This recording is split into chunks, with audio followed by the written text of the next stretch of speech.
Sekafa Kagame Cup yabare Express mukwano gwabangi inshuti ya bose ikaba yarayitwaye muri Covid 2021 amakosa no imbere mu kipe ya Vipers hano shiramo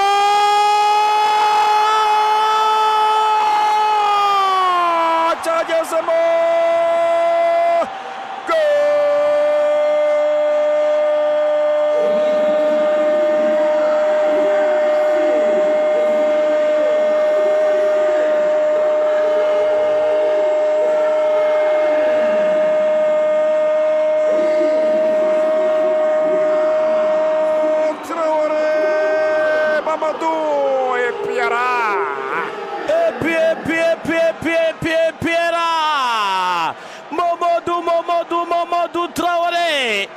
Mamadou Traoré abwira abafana b'ikipe ya PFC bataje kuri stade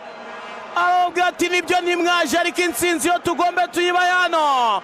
bakora amakosa mu bwugarizi bwa Vipers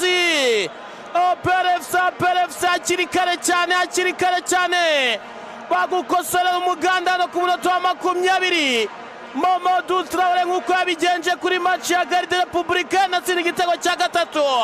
afungura amazamu kuri stade Amahoro hano PFC kimwe Vipers ubusa kabisa burangare bukomeye cyane bw'abadefenseur ikipe ya Vipers harimo umuvandimwe bita Kevin da Silva Bati ndetse na Ndahirono ku ruhande rw'ibumoso pira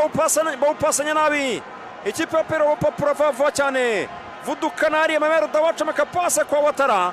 igarura muri surface arisanga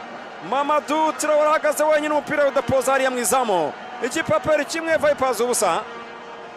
nibyo PFC ubu ngubu iracyari ku mwanya wa gatatu kuko ekipe ya Gor Mahia ifata umwanya wa mbere izigamye ibitego 5 mu gihe Vipers uko kuri bine yari izigamye avuyeho kimwe izigamye 3 PFC ikaba iri mu mwenda w'ibitego 2 ku mwanya wa gatatu n'amanota 6 kabisa imibare nakubwiye ko ndi buyiguhe rwose kuri uyu mugoroba ntuyihereza abadukurikiye Nis tanga pasa neza cyane reka turebe imbere y'izo reka turakira igitego shot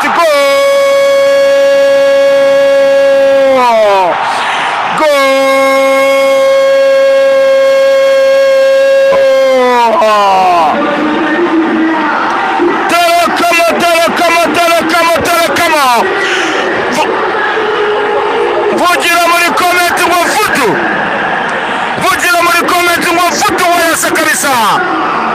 vugira muri comment mu foto wayase vugira muri comment mu foto wayase kabisa